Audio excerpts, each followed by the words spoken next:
Hi, and welcome to our Bible art channel, where we create Bible art lessons to help you remember the Lord and hopefully inspire your own God-given creativity. Today we're going to do a paint pour. We're going to put our paint pour on top of this messed up canvas. We're going to cover it with a base that will be 60% Elmer's glue or school glue and 40% water. And then I'm going to add some white paint. And this will make our base that we're going to cover this, pour over this canvas, spread it all over even to the edge, and then we'll do our paint pour on top of this, and then we're going to add a swipe because why not? Now, the next part is a little tricky. So inside each bottle is the 60-40 glue water with acrylic paint of multiple colors in here, and then the 3 to 5 drops of silicone oil. That's it. I'm going to do stripes across my canvas. You can do stripes, you can do dots and pours, and you can even throw in a Jackson Pollock if you want to of just paint splatter. Doesn't really matter. This part looks a little scary. I know, trust me.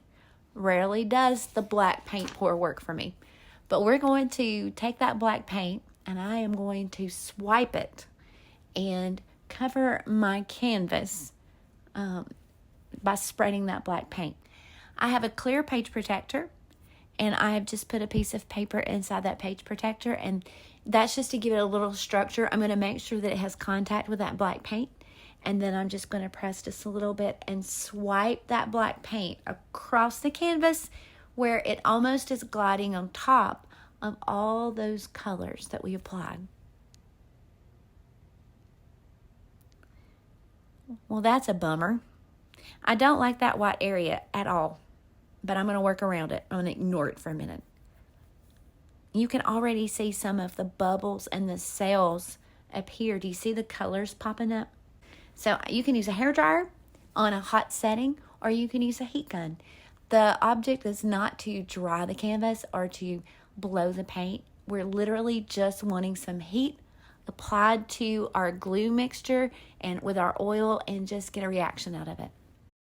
I can tilt this canvas and move the paint around, and I can actually even stretch those sails, the bubbles, and see if we can't maybe move the paint to other areas of this canvas, even to the areas that I don't like. So we'll see how far I can do it without messing up the sails.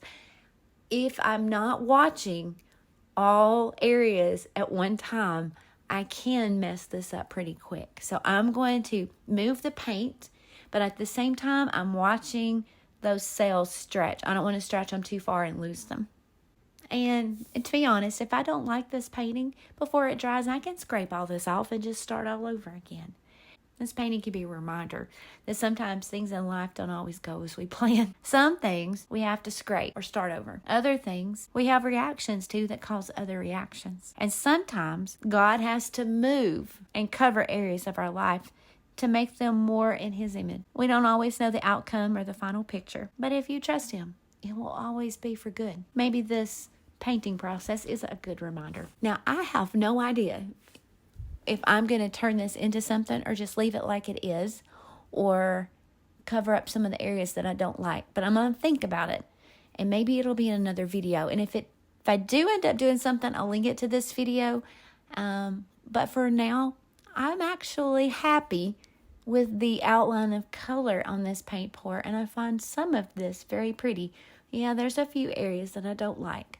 But all in all, this was a fun swipe paint pour. Maybe you too can try a paint pour with a swipe, and let's see what you can create.